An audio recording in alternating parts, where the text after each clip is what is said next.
سلام کرنا سنت ہے، جواب دینا واجب ہے۔ حدیث پاک میں ہے، آقا کریم صلی اللہ تعالی علیہ وسلم سے صحابہ نے پوچھا، ای العمل خیر یا رسول اللہ، تمام کاموں میں سب سے بہتر کام کیا ہے؟ فقال النبی صلی اللہ تعالی علیہ وسلم، تطعم الطعام وتقرئ السلام علی من عرفت وعلی من لم تعرف۔ تو میرے نبی نے ارشاد فرمایا، تمام کاموں میں سب سے بہتر کام بھوکے انسان کو کھانا کھلانا اور سلام کرنا، جسے پہچانتے ہو اور جسے نہیں پہچانتے ہو۔ اس حدیث پاک سے پتہ چلا سلام کرنا سنت۔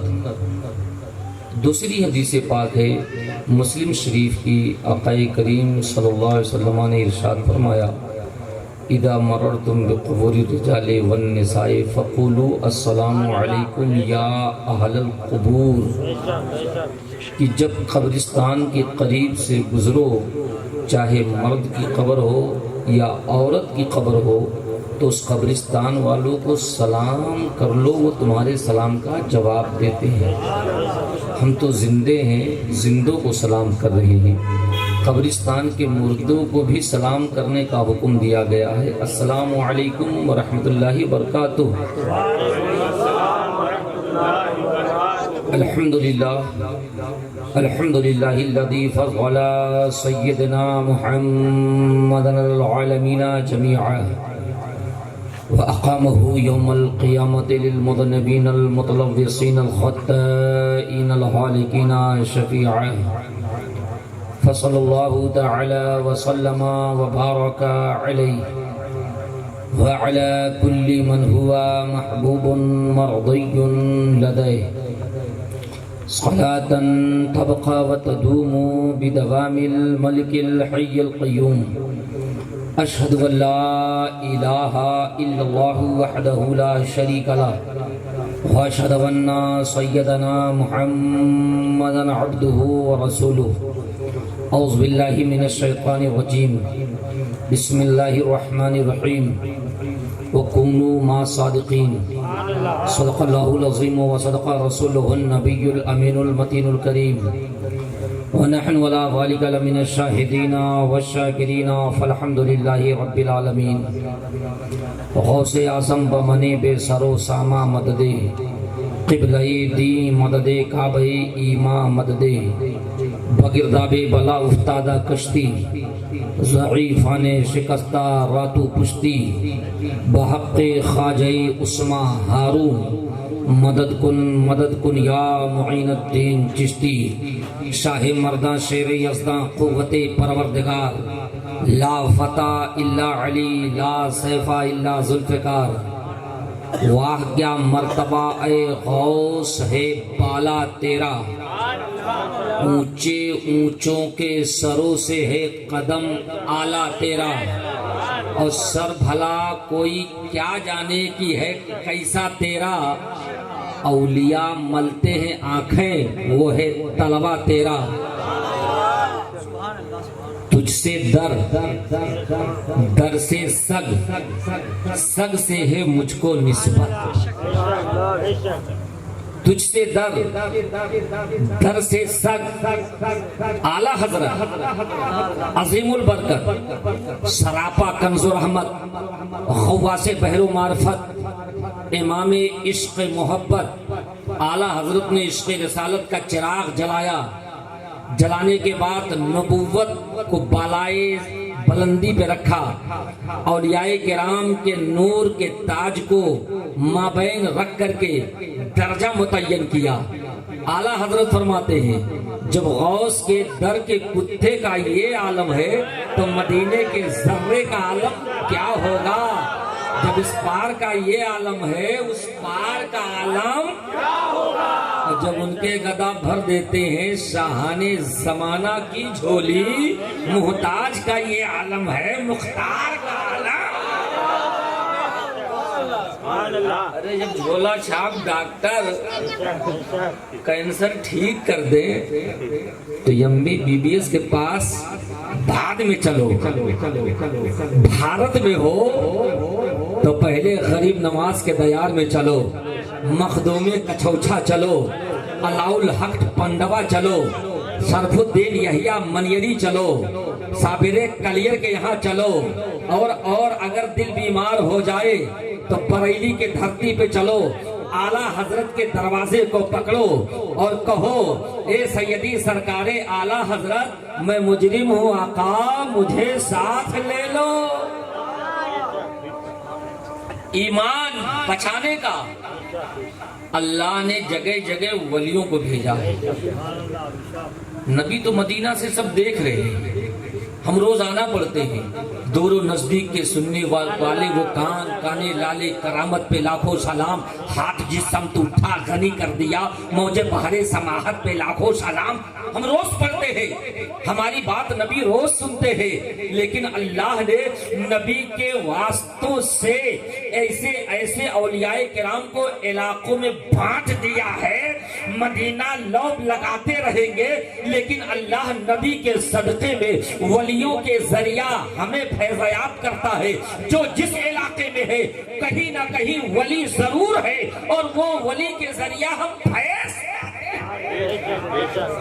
بھارت کا کوئی علاقہ ایسا ہے جہاں اللہ کے ولی نہ ہو؟ اب میں آپ کو بتاؤں مختصر میں، ولی دو قسم کے ہوتے ہیں۔ میں شریعت کے روح سے چلوں، اس کے بعد میں پھر اولیاء کرام کی بارگاہ میں آؤں۔ امام صاحب آپ پیچھے پڑھ رہے ہیں، آپ قرآن شریف پیچھے ہو پا رہا ہے؟ نہیں میں سائڈ امام کا چہرہ دیکھنا بھی عبادت ہے۔ اللہ کے رسول ارشاد فرماتے ہیں نظر الی وجہ الوالدین عبادت، ماں باپ کے چہرے کا دیکھنا عبادت۔ النظر الی وجہ المصحف عبادت، قرآن عظیم کا دیکھنا عبادت۔ النظر الی بیت الکعبہ عبادت، خانہ کعبہ کا دیکھنا عبادت۔ جو خانہ کعبہ نہیں جا سکتا ہے اسے مسجد چلا جائے، مسجد بھی جانے کی توفیق نہیں ہے، گھر میں قرآن اٹھا لے اور قرآن دیکھ لے، اسے عبادت کا ثواب ملے گا۔ گھر میں قرآن بھی نہیں ہے، مسجد بھی نہیں ہے، خانہ کعبہ بھی نہیں جا سکتا، رب کعبہ نے تجھے کعبہ کے بدلے میں ماں باپ عطا کیا ہے، ماں کا چہرہ دیکھ تجھے جنت میں جانے کا ثواب ملے گا، باپ کے قدموں کو چوم تجھے جنتی ہونے کا درجہ ملے گا۔ پتہ چلا جہاں خانہ کعبہ ہے، جہاں قرآن ہے، جہاں بیت اللہ شریف ہے، جو اتنا ثواب وہاں ہے، ماں کے چہرے کے دیدار میں ہے۔ رب نے اٹھا کے جنت ماں کے قدموں میں ڈال دیا، دروازہ باپ کو بنا دیا۔ اے بندے مومن، اگر تجھے جنت دیکھنا ہے، میرے گھر کے آنگن میں جنت ہے، اسے چومتا رہا، تو جنتی ہو جائے۔ اور ماں باپ اگر انتقال کر گئے ہو، جنت کی منت مان لیا تو خواجہ غریب نواز کے دروازے پہ چلا جا، جنتی دروازہ وہاں چوم لے، تیری منا۔ جنت دیکھنا تو گھر میں ہمارے جنت گھوم رہی ہے اور ہم باہر موبائل پہ تلاش کر رہے ہیں جنت کا ایڈریس کہاں ہے، گوگل پہ تلاش کرتے ہیں جنت کا راستہ کہاں ہے۔ جنت کا راستہ تو ہمارے گھر میں موجود ہے۔ پتہ چلا آقا کریم کی بارگاہ میں جانے کے لیے آؤ پہلے علاقے کا جائزہ لے۔ شریعت میں دو قسم کے ولی ہیں، ایک تشریعی ولی، ایک تکوینی ولی۔ تشریعی ولی جو اللہ کے مقرب بندے ہوتے ہیں، مقرب بندے۔ اب اللہ کے مقرب بندے یہ عام ہیں، ہر 40 نیک مسلمانوں میں سے ایک دو لوگ اللہ کے ولی ہوتے ہیں۔ اب آپ کے آبادی میں 40 نیک مسلمان، نیک کا مطلب یہ نہیں کہ دن میں جھوٹ بولے، دکان پر جھوٹ بول کر دغا کر کے پیسہ کمائے اور رات میں آ کے تسبیح پڑھے، یہ ولی نہیں۔ صالح ہو، ظاہر بھی اس کا چمکدار ہو، باطن بھی چمکدار ہو، اس کے ہاتھ سے کسی مومن کو تکلیف نہ پہنچے، تو آبادی میں ایسے 40 نیک مسلمانوں میں سے ایک دو لوگ ولی، ان کو تشریعی ولی کہتے ہیں۔ اور دوسرے نمبر پہ آتے تکوینی ولی۔ تکوینی ولی کو علماء کرام اور محدثین مفسرین نے بیان کیا وہ 8 قسم کے ہیں۔ تکوینی ولی 8 قسم کے ہیں۔ آپ مجھے دیکھیں، مجھ سے خوبصورت اس وقت کوئی نظر نہیں آئے گا، چاند بھی اس وقت مجھ سے زیادہ حسین نہیں ہے، چندرما بھی مجھ سے حسین نہیں ہے، اس لیے قرآن میرے حق میں گواہی دے رہا ہے لَقَدْ خَلَقْنَا الْإِنسَانَ فِي أَحْسَنِ تَقْوِيمٍ، ہم نے انسان کو سب سے زیادہ حسین بنایا۔ زبیدہ یہی فتویٰ لے کر کے تمام علماء کرام کی بارگاہ میں چلی جا رہی تھی، اگر میں حسین نہیں تو میرا شوہر مجھے طلاق دے دے گا۔ امام نے فتویٰ دیا زبیدہ تجھے طلاق نہیں ہو سکتی، اس لیے کہ رب کعبہ قرآن میں فرماتا ہے لَقَدْ خَلَقْنَا الْإِنسَانَ فِي أَحْسَنِ تَقْوِيمٍ، ہم نے انسانوں کو ساری کائنات میں سب سے حسین، اور انہی حسینوں میں سب سے اعلیٰ اللہ نے حسین میرے نبی کو پیدا کیا۔ پورے قرآن میں، روئے قرآن میں سرکار کا حلہ دیکھا، کہیں یاسین، کہیں مزمل، کہیں طہا دیکھا، اور چاندنی رات تھی، کہتے ہیں جناب جابر یا رسول اللہ چاند سے ہنسی آپ کا طلبہ۔ تو آپ مجھے دیکھیں، مجھ سے خوبصورت کوئی نہیں ہے، میں نبی کا ذکر کر رہا ہوں، اور جب نبی کا ذکر کوئی کرتا ہے تو اس کی زبان کو فرشتے چومتے ہیں، اس لیے کہ جہاں رب کا تذکرہ ہو، نبی کا تذکرہ ہو، اس تذکرہ سے بڑھ کر کوئی چیز نہیں ہوتی۔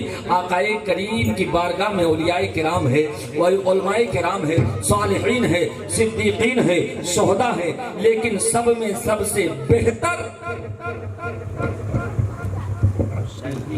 تشریعی ولی ہر آبادی میں 40 نیک مسلمانوں میں سے 1-2 اللہ کے ولی ہوتے ہیں، کہ جن کی وجہ سے اللہ عذاب کو آبادی سے دور رکھتا ہے۔ تکوینی ولی جس کو بڑے بڑے علماء کرام نے متعین کر کے بتایا، وہ 8 قسم کے ہیں۔ کتنے قسم کے ہیں؟ پہلے آپ ولی کی کیٹیگری سمجھ لیں، اس کے بعد میں غوث اعظم پہ چلتے ہیں، پھر آپ خود بخود سمجھ جائیں گے کہ ہم کس ولی کے ماننے والے ہیں۔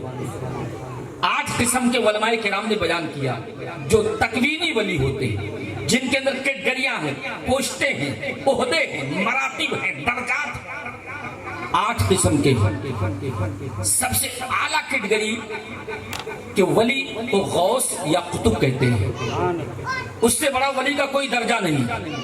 اپنے زمانے کے جو سارے ولیوں کا سردار ہوتا ہے، ایسے ولی کو غوث قطب کہتے ہیں۔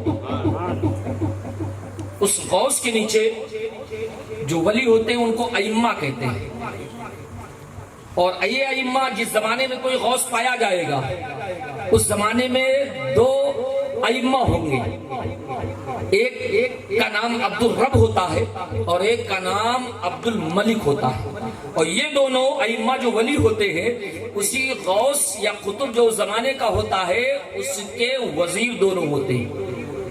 اس سے نیچے کیٹیگری آتی ہے اوتاد، تیسرے قسم کی ولیوں کی کیٹیگری اوتاد۔ ہر زمانے میں اوتاد 4 پائے جاتے ہیں۔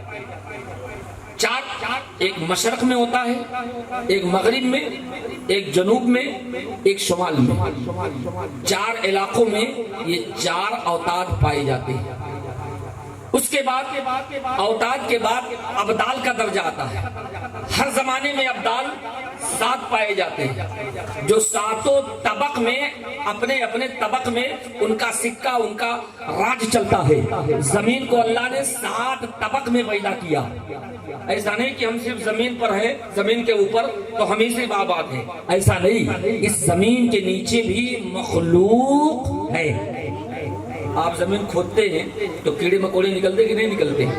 نکلتے ہیں۔ اس کے نیچے اور جائیے پانی ہے، اس کے نیچے اور جائیے پہاڑ۔ یہ 7 طبق اللہ نے زمین کے پیدا کیے، 7 طبق آسمان کے پیدا کیے۔ یہ ابدال 7 ہوتے ہیں ہر زمانے میں، اور ہر زمانے کا جو ابدال ہوتا ہے، جو ہر زمانے کا بدل ہوتا ہے، وہ ایک طبق میں حکومت کرتا ہے۔ اب یہ 4 قسم کے جب ولی ہوئے، اس کے بعد 5ویں نمبر پہ آتا ہے نقبہ۔ یہ باہر زمانے میں 12 نقیب ہوتے ہیں، جو آسمان کے برج ہیں، آسمان کے جو 12 برج ہیں، ایک ایک برجوں کی کیا خاصیت ہے، ایک ایک برجوں کی کیا حقیقت ہے، اس کا کیا کمال ہے، وہ اس کو جانتے ہیں۔ ایک ایک برج کو ان کے حوالے کر دیا گیا۔ یہ ہر زمانے میں 12 نقیب پائے جاتے ہیں۔ 6ویں نمبر پہ درجہ آتا نجبہ کا۔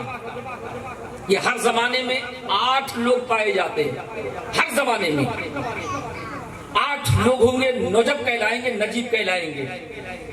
اور ان کو اللہ تعالیٰ نے باطن و ظاہر سمجھنے کی طاقت دیا۔ اس کے بعد کا درجہ آتا ہے رجال الغیب، جو سب کی نظروں سے پوشیدہ رہتے ہیں، کبھی کبھی نظر آ جاتے ہیں۔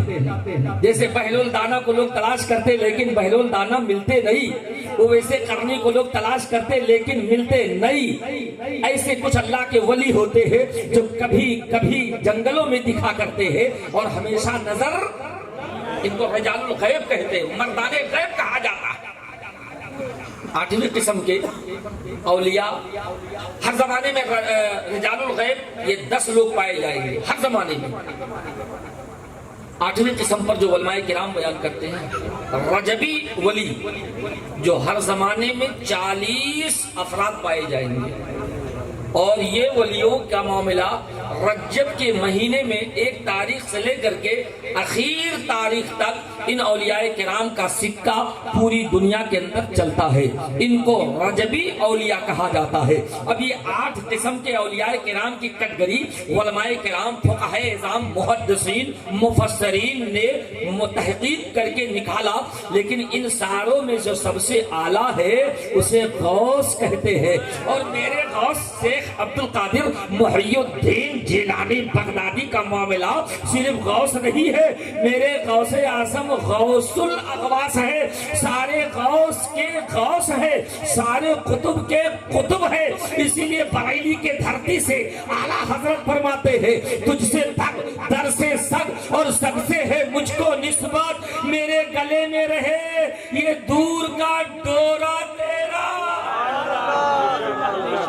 اور اس نشانی کے جو سگ ہیں نہیں مارے جاتے، اس نشانی کے جو سگ ہیں، سگ مانے کتا، اس نشانی کے جو سگ ہے نہیں مارے جاتے، میرے گلے میں رہے حشر تک پٹا تیرا۔ اور میری قسمت کی قسم کھائیں سگانے بغداد، میں بھارت میں ہوں اے بغداد، لیکن تجھے بھی بھارت کے غلاموں کی قسم کھانا ہے۔ تو اعلیٰ حضرت فرماتے ہیں میری قسمت کے بھی قسم کھائیں سگانے بغداد، ہند میں ہوں دیتا رہوں پہرا تیرا۔ گورنمنٹ نے اتھارٹی دیا میونسپالٹی والوں کو کہ جتنے آوارہ کتے ہیں سب کو گرفتار کرو۔ صبح سویرے فجر کے بعد میں گاڑی ٹرک لے کر کے، آئسر لے کر کے، سارے کارندے کام کرنے والے ہتھیار لے کر کے گلی کوچوں میں چلے گئے کہ جتنے کتے ہیں سب کو گرفتار کر لو، عوام کو تکلیف پہنچ رہی ہے۔ سب گرفتار کر کے پھٹافٹ کتے کو اندر پورا پور کے لے کر کے سٹی کے باہر گئے۔ ایک 4 دیواری کا قید خانہ بنایا تھا، کتوں کو اس میں ڈالتے چلے گئے۔ اسی میں ایک کتا بھی نظر آیا جس کے گلے میں پٹا لگا ہوا تھا۔ ان تمام گورنمنٹ کے مزدوروں نے کہا کہ سارے کتوں کو اندر ڈال دیا، لیکن ایک کتا ایسا لگتا ہے کہ یہ پالتو کتا ہے اور اس کا مالک تلاش کرے گا، کہیں پولیس اسٹیشن جا کر کمپلین نہ کر دے کہ میرے کتے کو کوئی چور چوری کر لے گیا ہے، اس لیے جلدی کرو ورنہ ہمارے اوپر FIR ہو جائے گا، جلدی کرو یہ پٹے والے کتے کو جلدی سے اس کے گاؤں میں پہنچاؤ ورنہ ہمارے نام سے FIR پولیس اسٹیشن میں ہو جائے گا۔ وہ گورنمنٹ کے کارندوں نے فوراً اس کتے کو گاڑی پہ ادب و احترام سے کہیں چوٹ نہ لگ جائے، کہیں سے خراش نہ آ جائے، نہیں اس کا مالک ہم سے تاوان مانگے گا، اس کا مالک ہم سے بھرپائی طلب کرے گا، اور یہ پالتو کتا لگ رہا ہے، اس کو کوئی ہاتھ نہیں لگا سکتا۔ گلی کوچے میں لا کے چھوڑ دیا۔ چھوڑنے کے بعد میں گاؤں والوں سے اس گورنمنٹی آدمی نے پوچھا یہ بتاؤ اس کتے کو پہچانتے ہو؟ اس کے گلے میں پٹا ہے، اس کے مالک کا گھر کہاں ہے؟ تو آبادی کے بچے نے جواب دیا یہ پھلا صاحب کا کتا ہے، اس کے گلے میں پٹا اس کی نشانی ہے، اس کتے کو کوئی چھو نہیں سکتا، سکتا, اس کو کوئی مار نہیں سکتا, اس کو کوئی بھگا نہیں سکتا. اتنا وفادار کتا ہے, اپنے مالک کے دروازے پہ رہتا ہے. اگر اپنے کو دیکھتا ہے تو دم ہلاتا ہے, غیر کو دیکھتا ہے, دشمن کو دیکھتا ہے, چور کو دیکھتا ہے, ڈاکو کو دیکھتا ہے تو بھونکتا ہے, اور وفادار کو دیکھتا ہے تو چچکیاں دیتے ہوئے اس کے قریب جاتا ہے. یہی وفادار کی پہچان ہے, یہی غدار کی پہچان ہے. اس کے قریب جا کر کے میں نے کتے سے سیکھا کہ جس کے گلے میں غلامی کا پٹا ہو اسے گرفتار نہیں کیا جاتا ہے, اسے پیار دیا جاتا ہے, اور جس کے گلے میں پٹا نہ ہو اسے گرفتار کر لیا جاتا ہے. ہمارے گلے میں غوث کے غلامی کا پٹا ہے, تو جب تک ہم غلام غوث رہیں گے ہمیں کوئی گرفتار نہیں کر سکتا ہے. وہ کیا دبے جس پہ حمایت کا ہو پنجہ تیرا, شیر کو خطرے میں لاتا نہیں کتا تیرا. غوث ایسے ان کا نام لیوا بھارت کے کسی علاقے میں ہو, غوث اعظم اس کی مدد کرتے ہیں. آپ فرماتے ہیں میرا نام لیوا اگر مشرق میں ہے اور میں مغرب میں رہوں اور وہ مجھے وہاں سے پکارے تو میں اس کی فریاد کرتا ہوں. لوگ کہتے ہیں اللہ کے ولی سن نہیں سکتے, اللہ کے ولی کو اللہ نے اتنی طاقت دیا ہے. بڑے پیر دستگیر غوث الاخواص, ابھی میں نے رجال الغیب کا نام بتایا, یہ رجال الغیب وہ ولی تھے کہ شیخ شرف الدین یحییٰ منیری پٹنہ بہار اللہ کے وہ مقدس ولی ہیں. ان کا جنازہ مخدوم سمرانی کچھوچوی علیہ رحمت الرضوان نے پڑھا, اور انہوں نے وصیت کیا تھا کہ میرا جنازہ وہ ولی پڑھے گا جو تہجد گزار ہوگا, اپنے زمانے کا سب سے اعلیٰ قسم کا ولی ہوگا. انتقال ہو گیا, مریدین جنازہ لیے بیٹھے, حضرت کی وصیت تھی میرا جنازہ کوئی عالم نہیں پڑھے گا, سید زادہ پڑھے گا, وہ بھی اپنے زمانے کا بہت بڑا ولی ہوگا. مریدین راستہ دیکھ رہے ہیں, کوئی مشرق میں دیکھ رہا ہے, کوئی مغرب میں دیکھ رہا ہے. آبادی کے باہر مریدین چلے گئے, وہ جنازہ پڑھانے والا کب آئے گا, اور حضرت کی وصیت تھی کوئی دوسرا جنازہ. انتظار کرنے کے بعد مغرب سے تھوڑا پہلے حضرت کی سواری مخدوم کچھوچا اپنے پیر و مرشد علاء الحق پنڈوی سے ملاقات کرنے کے ارادے سے جا رہے تھے. اسی آبادی کے قریب سے گزرے تو دیکھا کہ مجمع لگا ہے, تو مخدوم سمنا نے سوچا لاؤ اس مجمع سے لوگوں سے ملاقات کروں. قریب پہنچے تو مجمع دیکھ کر کے دوڑا اور کہا حضور آپ سید زادے ہیں.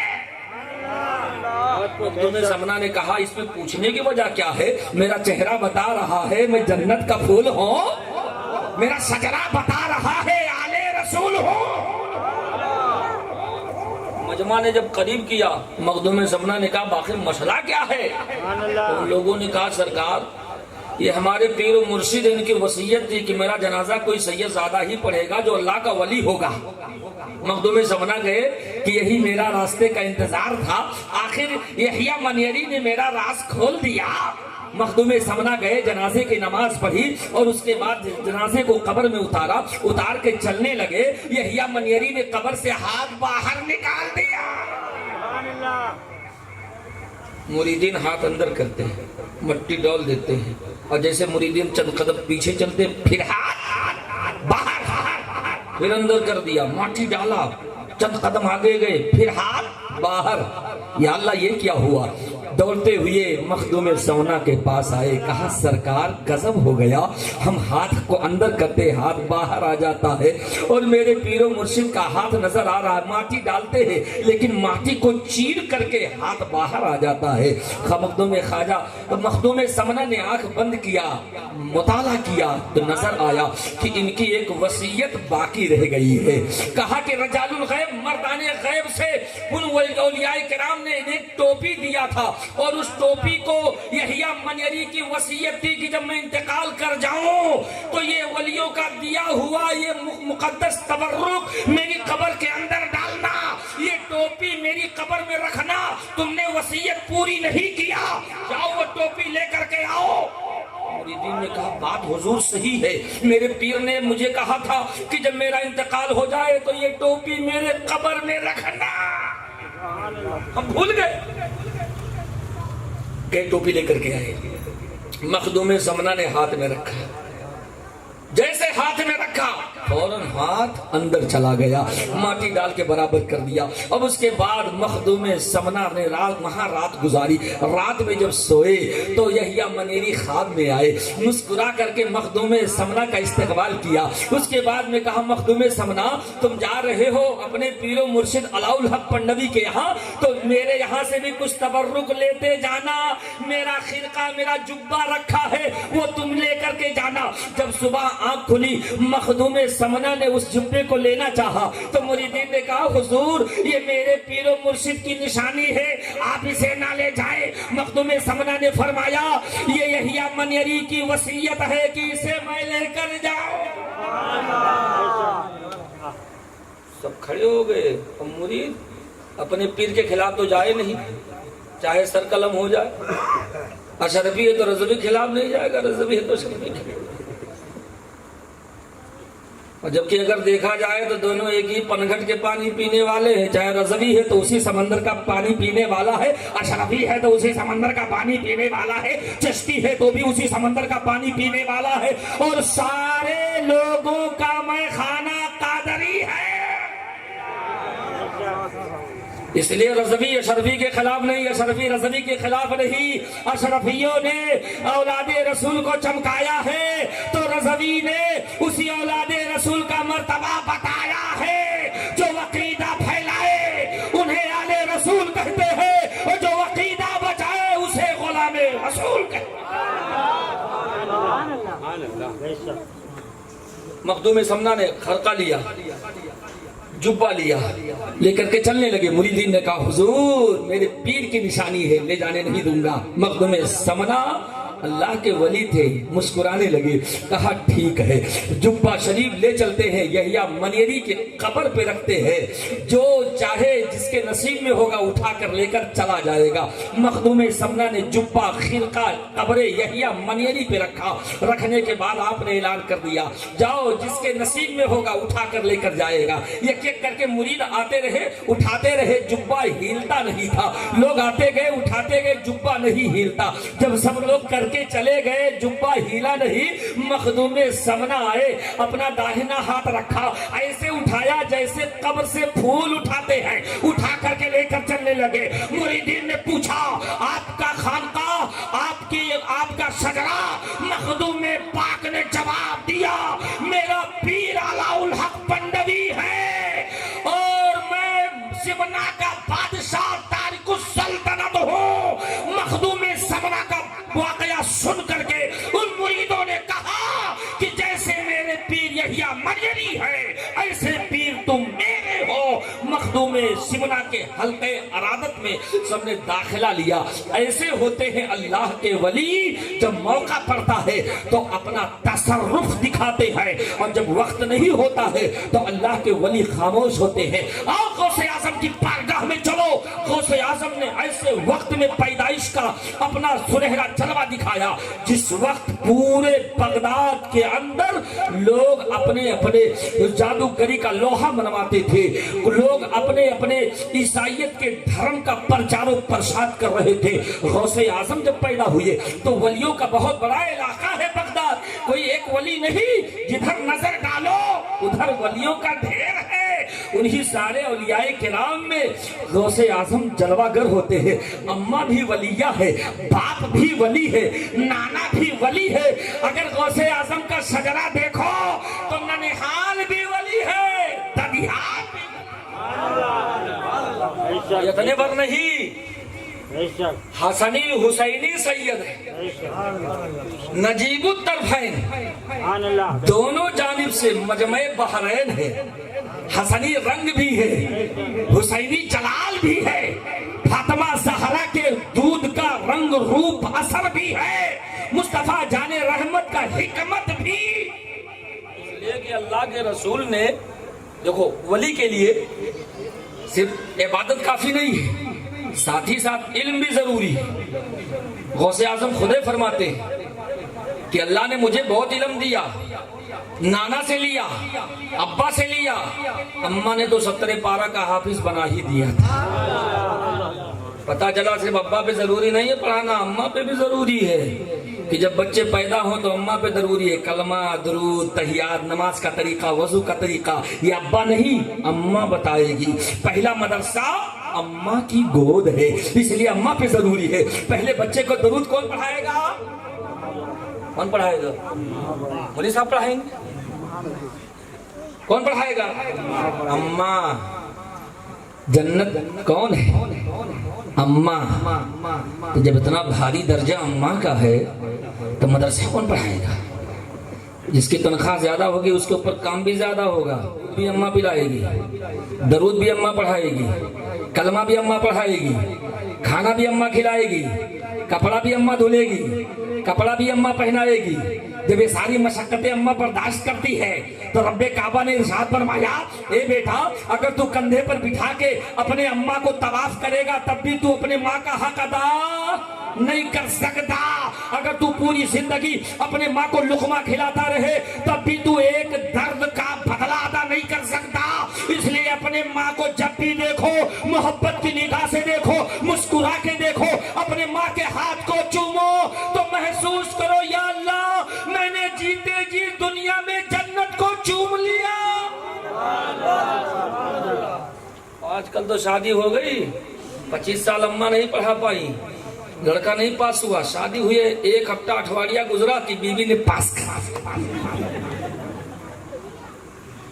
25 سال اماں نے پڑھایا، بیٹا نہ اماں کو سمجھ پایا، اماں نہ بیٹے کو سمجھ پائی۔ 1 ہفتہ ہوا، بیوی آئی، آنے کے بعد اپنا جادو کا اثر دکھایا اور بچے کو اسے پاس کر دیا۔ اب اٹھواڑیے کے بعد بیٹا کہتا اماں ہمارا گزر بسر بیوی کے ساتھ یہاں نہیں ہوگا، میں چاہتا ہوں کہ الگ کوئی مکان لے کر کے کرائے پہ رہوں۔ یاد رکھو جیسی کرنی ویسی بھرنی، کما تدین و تدان، جیسا کرو گے ویسا بھرو گے۔ اگر تم نے کسی کے بیٹے کو چھینا ہے تو کل تجھ سے تیرا بیٹا چھینے گا۔ چاہ کن چاہ در پیش، کنواں کھودنے والے کے سامنے۔ اس لیے جب اماں بچپن میں دودھ پلائے تو درود پڑھے، کلمہ پڑھے، نبی پر نعت پڑھے۔ ابھی آپ کے محبوب مستجاب نعت پڑھ رہے تھے تو ایسا لگ رہا تھا کہ ہم بھارت میں نہیں مدینہ میں بیٹھے ہیں، اور کبھی کبھی بغداد آ جاتے تھے اور فوراً ہم کبھی کبھی اجمیر بھی پہنچ جاتے تھے، اور فوراً ایسا لگتا تھا کہ کربلا میں بیٹھے۔ یہ نعت کا کمال ہے، بیٹھے بھارت میں ہیں، کبھی بغداد پہنچ گئے، کبھی اجمیر پہنچ گئے، کبھی خانہ کعبہ چلے گئے، کبھی مدینہ چلے گئے۔ یا اللہ نعت کی اتنی بڑی برکت ہے، نعت صرف بھارت میں نہیں پڑھی جاتی ہے۔ ارے نبی کے زمانے میں حسان ابن ثابت بھی پڑھا کرتے تھے، کعب ابن زہیر مزنی بھی پڑھا کرتے تھے، علامہ بوصیری بھی پڑھا کرتے تھے۔ تو نعت پڑھنا یہ غلاموں کی سنت ہے، انعام دینا نبی کی سنت ہے۔ اچھا آدمی جیسا ہوتا ویسے انعام بھی دیتا ہے۔ اگر آدمی بیوپار ہے، بیوپاری ہے تو پیسہ کوڑی دے گا، اگر کھیتی باڑی والا آدمی ہے تو غلہ پانی دے گا، کپڑے کے بزنس والا ہے تو رومال ہی کپڑا اٹھا کر کے دے گا انعام میں۔ نبی کے زمانے میں بھی انعام دیا جاتا ہے۔ نبی نے کی بارگاہ میں کعب ابن زہیر مزنی آئے، نبی کی بڑی برائیاں لکھا کرتے تھے، بڑے بڑے نبی کی برائیاں گستاخیاں لکھتے تھے۔ صحابہ کرام نے نظر پڑی، صحابہ نے کہا یا رسول اللہ کعب بڑی گستاخیاں کرتا ہے۔ نبی نے ارشاد فرمایا کعب کو جہاں دیکھو قتل کر دو۔ صحابہ کرام تلاش کر رہے تھے، خبر پہنچ گئی کعب تک کہ نبی کے وفادار تلاش کر رہے ہیں، کعب چھپ جاؤ۔ کعب چھپتے رہے، مہینہ 2 مہینہ گزر گیا۔ ایک دن نبی تشریف فرماتے، کعب ابن زہیر نبی کی بارگاہ میں آئے، آنے کے بعد کہنے لگے یا رسول اللہ ایک مسئلہ۔ نبی نے ارشاد فرمایا بولو۔ تو کعب بن زہیر نبی پہچان گئے، اس لیے کہ نبی سب کو جانتے، کون یہ ہے، اس کا باپ کون ہے، ماں کون ہے، خاندان کیا، شجرہ کیا ہے، یہ کل کیا کرے گا، ابھی کیا سوچ رہا ہے، نبی سب جان رہے ہیں۔ کعب آیا، آنے کے بعد میں کعب بن زہیر مزنی نے کہا یا رسول اللہ ایک مسئلہ ہے، ایک آدمی ہے وہ آپ کی بڑی برائی کرتا ہے، اپنا شعر میں آپ کو گالیاں دیتا ہے، اگر وہ آپ کی بارگاہ میں آئے اور معافی مانگ لے اور توبہ کر لے تو کیا آپ اسے معاف کر دیں گے؟ آقا کریم مسکرائے، ارشاد فرمایا کہ اگر وہ گناہ کر لیا، گالیاں دیتا ہے، گستاخیاں کرتا ہے، سب کچھ ہے، اگر وہ معافی مانگ لیتا ہے تو اللہ بڑا مہربان ہے، رؤوف الرحیم ہے، اللہ معاف کر دیتا ہے، میں بھی اسے معاف کر دوں گا۔ کعب بن زہیر قدموں پہ گرے، کہا یا رسول اللہ، میں ہی کعب بن زہیر مذنب ہوں جو میں آپ کو گالیاں دیا کرتا تھا، مجھے معاف کر دو یا رسول اللہ۔ آج سے یہ زبان نبی کی تعریف بولے گی، اب گالی زبان پہ نہیں، نبی کی مدح سرائی۔ کعب بن زہیر لکھا اور پورا قصیدہ لکھ دیا، اس قصیدے کا نام قصیدہ بانت سواد، وہ پورا قصیدہ لکھا۔ اللہ کے رسول خوش ہو گئے، ارشاد فرمایا، چادر لیا، لے کر کے زہیر کو دیا، کہا کعب بن زہیر یہ بطور تحفہ لے کر جاؤ، تاکہ تمہارے گلے میں جب جب یہ چادر آئے تو تمہاری گردن میں یہ محسوس ہو کہ نبی کا دیا ہوا تحفہ میرے گردن پر ہے، اور یہ قیامت تلک تمہارے لیے خوش بختی کا تاج رہے گا۔ علامہ بوسیری نے جب نبی کے بارے میں تعریف لکھی تو نبی نے انہیں چادر عطا فرمایا، اس لیے اس قصیدے کا نام ہی ہے قصیدہ بردہ۔ اصل میں اس قصیدے کا نام ہے الکواکب الدریہ فی مدح خیر البریہ، یہ اس قصیدے کا نام ہے۔ لیکن نبی نے جب انہیں چادر دیا، خواب میں تشریف لائے اور نبی نے انہیں چادر عنایت کیا، جب صبح اٹھے بیدار ہوئے تو دیکھا ہے چادر، اب خوش ہو گئے، تو انہوں نے سوچا میرا خواب سچا۔ بہت بڑے عالم کے پاس گئے، انہوں نے کہا ایسے ایسے میں نے خواب دیکھا اور یہ چادر ہمیں تحفے میں ملی ہے، چادر سنتے ہیں تو خوشبو، علماء نے بتایا یہ خوشبو ایسی ہے جو ختم ہونے والی نہیں ہے، لگتا ہے نبی نے تمہیں تحفہ عطا فرما دیا ہے۔ تب سے اس قصیدے کا نام قصیدہ بردہ پڑا۔ آپ بھی قصیدہ بردہ سنتے ہیں، مولا یا صلی وسلم دائماً ابدا پڑھتے بھی ہیں، پڑھاتے بھی ہیں، سنتے بھی ہیں۔ یہ قصیدہ اتنا مشہور ہوا کہ آج پورے دنیا کے اندر پڑھا جاتا ہے۔ حسان ابن ثابت نے نبی کی تعریف کیا، نعت نبی پڑھی تو نبی نے انہیں بھی چادر، نبی کے چچا حضرت عباس نے عرض کیا یا رسول اللہ آپ کے بارے میں تعریف لکھتے ہیں، کیا میں بھی کچھ تعریف لکھوں؟ نبی مسکرائے، ارشاد فرمایا عباس میرے چچا آپ بھی نعتیں پڑھو۔ عباس نے نبی کے بارے میں تعریفیں لکھی تو نبی نے انہیں چادر نہیں دیا، نبی نے ان کے لیے دعا فرمائی، یا اللہ عباس میرے چچا کے منہ کو سلامت رکھنا، ان کے دانت کو سلامت رکھنا، ان کا چہرہ مہکتا رکھنا، ان کا چہرہ چمکتا رکھنا۔ نبی نے دعا فرمائی۔ نعت لکھنے کے صدقے میں پتہ چلا نعت پڑھنا صحابہ کی سنت ہے، دعا دینا، تحفہ دینا یہ غلام کی نبی کی سنت۔ اس لیے بھی آپ نعت شریف پڑھ رہے تھے، ہم لوگ سن رہے تھے، خوش ہو رہے تھے، الگ الگ طریقہ تھا۔ غوث اعظم کی بارگاہ میں بھی بڑے بڑے لوگ آ کر کے اپنا نذرانہ پیش کرا کرتے تھے۔ غوث اعظم نے مدرسے میں قدم رکھا تو آپ نے علم دین حاصل کیا۔ ولی کے لیے ظاہر علم سیکھنا بھی ضروری ہے، باطن علم بھی سیکھنا ضروری ہے۔ غوث اعظم فرماتے ہیں میں جب بغداد میں پڑھ رہا تھا اور میں مدرسے میں جایا کرتا تھا تو جدھر سے گزرتا تھا بچے کھڑے ہو جاتے تھے اور بزرگ بھی کھڑے ہو جاتے تھے، جو اس زمانے کے ولی تھے غوث اعظم کو دیکھ کر مسکراتے تھے اور کہتے تھے یہ بچہ اپنے زمانے کا ولیوں کا سردار ہے، اس بچے کو معمولی بچہ نہ سمجھو، یہ غوث اعظم ہے۔ غوث اعظم فرماتے ہیں ترست العلم حتی صرت قطبہ ونلت السعادہ من مولا الموالی، میں نے علم حاصل کیا یہاں تک کہ میں قطب بن گیا، یہ غوث اعظم فرماتے ہیں۔ اور غوث اعظم فرماتے ہیں نظر تو الہ بلاد اللہ جمعہ کا خردلۃ فی حکم اتصالی، میں پوری کائنات کو دیکھتا ہوں، لیکن کیسے؟ ایک باریکی آپ کو سمجھاؤں۔ غوث اعظم فرماتے ہیں میں پوری کائنات کو دیکھتا ہوں، کیسے؟ کا خردلۃ، رائی کے دانے کی طرح۔ بولو کیسے؟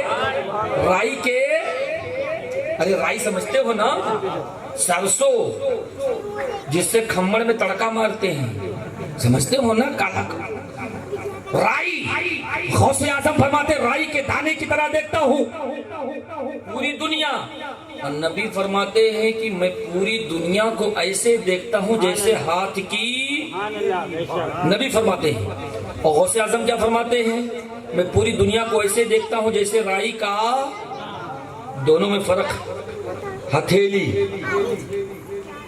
دکھ رہی ہے، بولو دکھ رہی ہے نا پوری، کہیں کچھ چھپا ہے؟ کچھ چھپا ہے؟ ارے جلدی بولو بابو، کچھ چھپا ہے؟ نہیں۔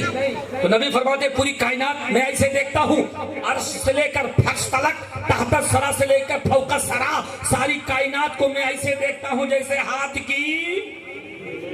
اور غوث اعظم فرماتے ہیں میں رائی کا دانہ کی طرح دیکھتا ہوں، جیسے رائی کا دانہ ہے ایسے پوری دنیا کو دیکھتا ہوں، دونوں میں فرق ہے۔ نبی کے دیکھنے میں کوئی چیز چھپی۔ اور غوث اعظم فرماتے رائی کے دانے کی طرح۔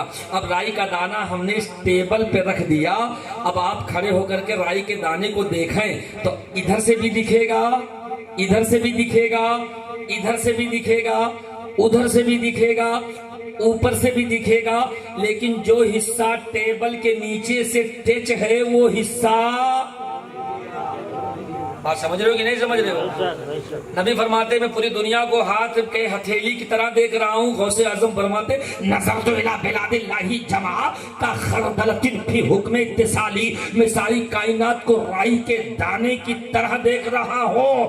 اب یہ آخر غوث اعظم فرماتے ہیں رائی کے دانے کی طرح، یعنی غوث اعظم کہنا چاہتے ہیں ادھر بھی نظر ہے دیکھ رہا ہوں، ادھر بھی نظر ہے دیکھ رہا ہوں، ادھر بھی دیکھ رہا ہوں، ادھر بھی دیکھ رہا ہوں، اوپر بھی دیکھ رہا ہوں، لیکن دنیا میں ایک ایسا حصہ ہے جسے میں، اب وہ کون سا حصہ ہے جو غوث اعظم نہیں دیکھ رہے؟ تو آؤ نبی کی بارگاہ میں چلتے ہیں۔ آقا کریم تشریف فرما ہے، ابو بکر صدیق ہے، عمر فاروق اعظم ہے، عشرہ مبشرہ ہے، بدری صحابہ ہے، تمام صحابہ کرام کا جمع غفیرہ ہے۔ نبی نے ارشاد فرمایا یا ابا بکر ہل انت تعرفونی، اے ابو بکر کیا تم مجھے پہچانتے ہو؟ ابو بکر نے عرض کیا یا رسول اللہ انی لا اعلمک، یا رسول اللہ میں آپ کو نہیں پہچانتا۔ عمر تم پہچانتے ہو؟ عمر نے کہا میں نہیں پہچانتا۔ پیچھے سب لوگ بیٹھے تھے، صحابہ کرام نے سوچا اگر میں آگے میں ہوتا تو میں کہہ دیتا یا رسول اللہ میں آپ کو پہچانتا ہوں، لیکن ابو بکر نے علم حاصل کیا تھا، ابو بکر نبی کی صحبت میں تھے، لیکن نبی کو ابو بکر نے کہا میں نہیں پہچانتا، عمر نے کہا نہیں پہچانتا، صحابہ کرام نے کہا نہیں پہچانتا۔ آخر میں نبی نے ارشاد فرمایا اے صحابہ کرام سنو، ابو بکر نے صحیح فرمایا۔ نبی نے فرمایا یا ابا بکر، اے ابو بکر قلت صدقتا، تم نے صحیح کہا، اے ابو بکر تم نے صحیح کہا، لم یعرفنی حقیقتی الا اللہ۔ ابو بکر صحابہ سنو، نبی فرماتے میری حقیقت کو سوائے اللہ کے کسی نے نہیں جانا، صرف اللہ جانتا ہے۔ میری حقیقت کو ابو بکر کوئی نہیں جانتا، عمر بھی نہیں جانتے، صحابہ نہیں جانتے، میری حقیقت کو صرف اللہ جانتا ہے یا میں جانتا ہوں، اس کے سوا تیسرا۔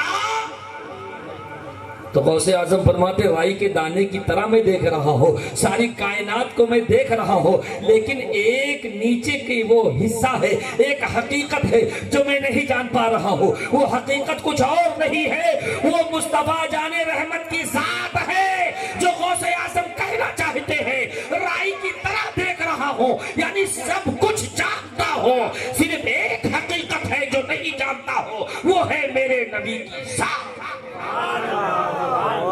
اس لیے غوث اعظم نے فرمایا رائی کے دانے کی طرح دیکھ رہا ہوں۔ اچھا ایک بات بتاؤ، اے بچہ، اے لڑکے، حساب کتاب گھر کر لینا بیٹا، بیٹھا سکون سے بیٹھو، ہاں مسکراؤ، ہنسو بیٹا، ہنسنا بھی ثواب۔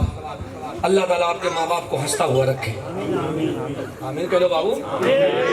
کسی کے حق میں آمین کہو گے تو قرضہ رہے گا، کل آپ کے حق میں بھی کوئی دعا کرے گا تو لوگ آمین کہیں گے۔ مولا علی فرماتے دعا کے بعد آمین نہ کہی جائے دعا لٹک جاتی ہے، ماں بین السماء والارض، زمین و آسمان کے درمیان دعا لٹک جاتی ہے۔ اس لیے جب بھی کوئی آمین دعا کرے تو آمین بولو، اسی لیے سورہ فاتحہ کے بعد میں آمین بولا جاتا ہے۔ حنفی ہے تو مزے سے بولتے ہیں، اور شافعی ہیں گھر گھر کے بولتے ہیں آمین، حنفی ہے آہستہ سے، آمین۔ اس لیے جب کوئی دعا کرے تو فوراً آمین کہہ دو، ممکن ہے اللہ تعالیٰ کس کی آمین پر دعا قبول کر لے۔ اور یہ مت دیکھو کہ دشمن کے حق میں دعا ہو رہی ہے، مت دیکھو، دشمنی نہیں، ایک مومن دوسرے مومن کا دشمن نہیں ہوتا ہے۔ نبی فرماتے ان المومن للمومن یشد للباس کالبنیان، نبی فرماتے ایک مومن دوسرے مومن کے لیے بنیاد کی طرح ہے، یشد بعضہ بعضا، جس سے بعض کو پکڑے ہوتے ہیں۔ اگر اینٹا دیوار چنائی کرنے کے وقت میں اگر ان کو کاٹ کاٹ کے نہ رکھا جائے، ایک دوسرے سے ضم کر کے نہ رکھا جائے تو وہ دیوار زیادہ دیر تک نہیں چلتی ہے، وہ دیوار گر جاتی ہے۔ نبی نے اسی دیوار سے مشابہ قرار مومن کو دیا ہے کہ مومن دیوار کی طرح ہے، یعنی جیسے دیوار ایک دوسرے میں گھس کر کے ایک دوسرے کو پکڑے ہوتی ہے، یہی حال مومن کا ہے کہ آج پڑوسی پر مصیبت ہے تو ہم اس کے لیے کھڑے ہیں، میرے اوپر مصیبت ہوگی تو وہ پڑوسی کھڑا ہوگا۔ صرف غوث کا نام لینے سے ہم قادری نہیں ہو سکتے ہیں، قادری تب ہوں گے جب ایک مسلمان کا سچا بھائی بن جائے۔ یہاں تو فلانواں ترقی کر رہا ہے تو پیر پکڑ کے کھینچو، ڈھکیل لو کہیں گر جائے گڈھا میں، بڑا روپیہ کما رہا ہے، بتاؤ ہم سے پیچھے بزنس کے فیلڈ میں آیا، 4 پہیا لے لیا، ابھی ہمارے پاس سائیکل ہے۔ آپ کو دعا کرنا چاہیے یا اللہ اسے اور برکت دے، ممکن ہے اس کا مال مذہب اسلام کو قائم آئے، ممکن ہے اس کا مال مذہب اسلام کو فائدہ پہنچائے۔ اس لیے نبی فرماتے ہیں کبھی کسی کو دیکھ کر بغض حسد کینہ نہ کرو، یہ مومن کی علامت رہی ہے۔ سچا مومن تو وہ ہے جو اپنے بھائی کے لیے ہمدردی میں کھڑا رہے۔ اگر ایک غریب بھائی بیمار ہو گیا تو سارے مسلمان مل کر کے اپنے جیب سے پیسہ نکال کر کے اس غریب کی مدد کرو، اللہ تعالیٰ تمہارے رزق میں برکتیں دے گا اور غیب سے برکت دے گا، تمہیں پتہ بھی نہیں چلے۔ نبی کی بارگاہ میں ایک صحابی آئے، کہنے لگے یا رسول اللہ صلی اللہ تعالیٰ علیہ وسلم، میرے گھر میں بڑی پریشانیاں ہیں۔ آقا کریم مسکرائے ارشاد فرمایا گھر میں سب خیر ہے، بچے نمازی ہیں، گھر میں بچے بیویاں عورتیں سب نماز پڑھتی ہیں؟ صحابی نے جواب دیا ہاں یا رسول اللہ سب کچھ ہے۔ آقا کریم نے ارشاد فرمایا گھر میں پردے کا اہتمام ہے؟ صحابی نے عرض کیا یا رسول اللہ پردہ تو ہے لیکن ہوا سے کبھی کبھی پردہ اڑ جاتا ہے۔ نبی نے ارشاد فرمایا بے نمازی کی نظر پڑ جاتی ہے تو اللہ برکت چھین لیتا ہے، لہٰذا پردہ موٹا رکھو تاکہ بے نمازی کی نظر تمہارے گھر کے اندر نہ جائے۔ بے نمازی کی نظر پڑ جائے تو برکت چلی جاتی ہے، اور گھر میں اگر بے نمازی رہتا ہو تو برکت نہیں آ سکتی۔ چاہے دن میں 100 مرتبہ غوث کا نام لے لے، نبی کا نام لے لے، پتا چلا اللہ کی نماز ادا کرے، اس کے بعد غوث کو وسیلہ بنا کے دعا۔ غوث اعظم فرماتے ہیں میرا مرید، اب مرید جو ہوگا وہ بہرحال 5 وقتہ نماز تو پڑھے گا ہی، ارے جب پیر نماز پڑھ رہا ہے تو مرید پڑھے گا کہ نہیں پڑھے گا؟ غوث اعظم فرماتے ہیں میرا مرید اگر پریشانی میں ہو مجھے پکارے تو میں اس کی مدد کرتا ہوں، اور غوث اعظم کی مدد ایسے نہیں، اگر آپ نے مصیبت میں سچے دل سے غوث اعظم کو پکارا تو غوث اعظم آپ کی مدد بھی کرتے ہیں، آپ کے امداد کو بھی پہنچتے ہیں۔ اور غوث اعظم کو تو اللہ نے اتنی طاقت عطا فرمائی تھی، اتنی طاقت عطا فرمائی تھی کہ آپ بچپنے میں کرامتوں کا اظہار کرتے تھے، کھیلتے کھیلتے اظہار کرتے۔ ایک مرتبہ ان کے نانا کی بارگاہ میں، ان کے نانا بھی ولی تھے، ایک خاتون گئی اور جانے کے بعد میں ان کے نانا سے کہا حضور دعا فرمائیں اللہ مجھے اولاد عطا فرما دے۔ ارے آپ امام صاحب کے پاس آتے ہو نہیں آتے ہو؟ حضرت اماں بیمار ہے تھوڑا دعا فرمائیے گا نماز میں جمعہ میں، کہتے ہو کہ نہیں کہتے ہو؟ کچھ سمجھ کے جاتے ہوں گے نا امام صاحب کے پاس، ورنہ مؤذن صاحب کے پاس بھی آپ جاتے، کہتے مؤذن صاحب آپ اذان میں دعا کرنا۔ امام صاحب کے پاس آپ جاتے ہو کہ نماز کے بعد میں دعا مانگیں گے تو امام صاحب عالم ہے، حافظ ہے، اللہ ان کی بات کو جلدی قبول فرمائے۔ وہ خاتون گئی، جانے کے بعد میں چونکہ اس زمانے میں وہ علاقے میں چرچا تھا غوث اعظم کے نانا کا، اور نانا کا چرچا ہوئے کیوں نہ، اس لیے کہ اس زمانے کے بہت بزرگ پائے کے ولی تھے، آنکھیں بند کرتے تو لوح محفوظ مطالعہ کرتے۔ خاتون گئی بڑی ارمانوں کا جلوہ لے کر کے کہا سرکار دعا فرما دے اللہ مجھے کوئی اولاد دے دے.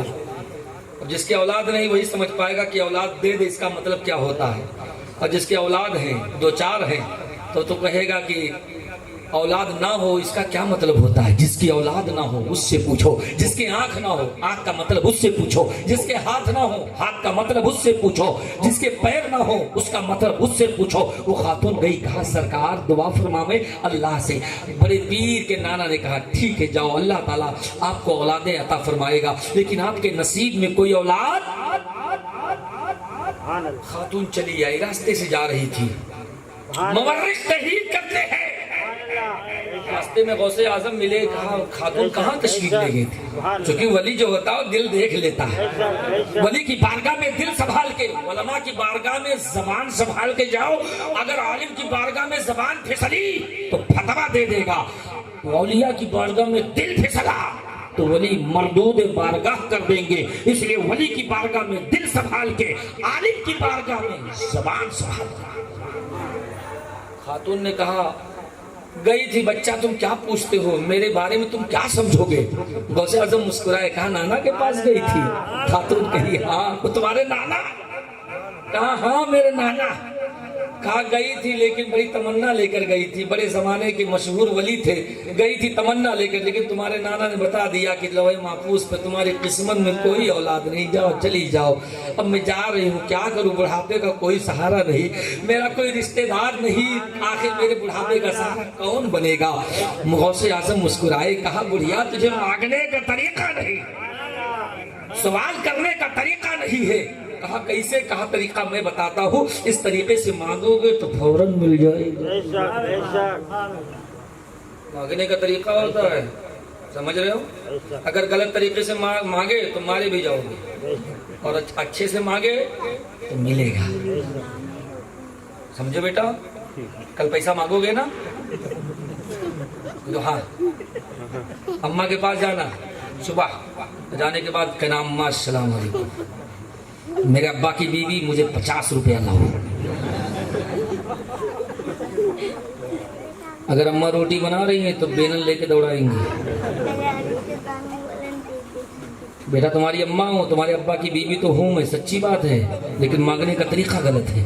تمہیں 50 ڈنڈے ملیں گے روپیہ نہیں ملے گا. مانگنے کا طریقہ نہیں صحیح ہے. طریقہ بدلو لہجہ بدل جائے گا. طریقہ بدلو دل موم ہو جائے گا. طریقہ بدلو قسمت بدل جائے گی. طریقہ بدلو تقدیر بدل جائے گی. ولی تو وہ ہوتے ہیں جو تقدیر کا لیکھا بدل دے اسی کو ولی کہتے ہیں. جو نہ ہونے کو ہونا بنا دے اسی کو ولی کہتے ہیں. غوث اعظم نے فرمایا اے بڑھیا تجھے مانگنے کا طریقہ نہیں ہے, تجھے طریقہ میں بتاتا ہوں. غوث اعظم نے فرمایا جا تو میرے نانا سے بول کہ اے اللہ کے ولی اگر میرے تقدیر میں لڑکا ہوتا تو تمہاری بارگاہ میں نہیں آتی. میں تو آئی اسی لیے تھی کہ آپ مجھے عطا کر. طریقہ بتا دیا. بڑھیا پلٹ کے گئی. جانے کے بعد پھر سلام کیا. نانا بھی مسکرانے لگے کہ بلا وجہ نواسا پہنچا دیا. کہاں صبر کر کے جا رہی تھی. نواسا نے پھر راستہ پلٹا دیا. نواسا کی بات تھی. نانا کے دل میں تو رحم آئے گا ہی. نانا نواسے کا بڑا گہرا رشتہ ہوتا ہے. نواسا پشت پہ ہو تو نانا نماز پڑھا دیتا ہے.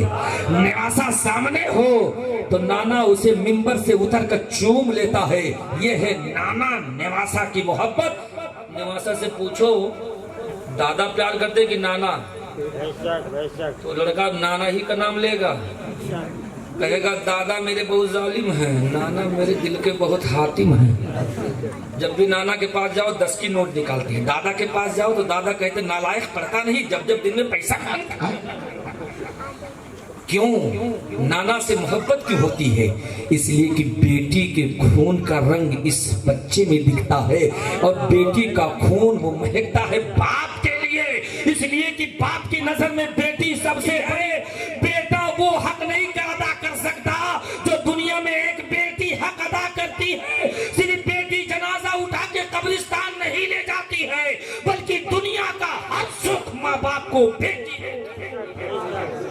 اس لیے بیٹیوں سے ماں باپ کو پیار ہوتا ہے، کوئی بیٹا دل پہ نہیں لے گا، جو حق ہے وہ سر چڑھ کے بولتا ہے۔ بیٹیاں سسرال سے اپنے اماں کے گھر 5 دن کے لیے آتی ہے، لیکن باپ کو 5 سال کا سکھ دے کر چلی جاتی ہے، اور بیٹا سال بھر گھر پہ ہوتا ہے لیکن ایک دن بھی ماں باپ کو سکھ نہیں دے پاتا ہے۔ یہ سچائی ہے، اس لیے کہ بیٹیوں کے خون میں وفاداری کی بو ہے، اس لیے بیٹیاں ماں باپ کو محبوب نظر، اس لیے بیٹیوں سے پیار کرو۔ شادی ہو جائے پھر بھی بیٹیوں سے، اپنے گھر چلی جائیں پھر بھی لڑکیوں سے محبت نہیں چھوڑو۔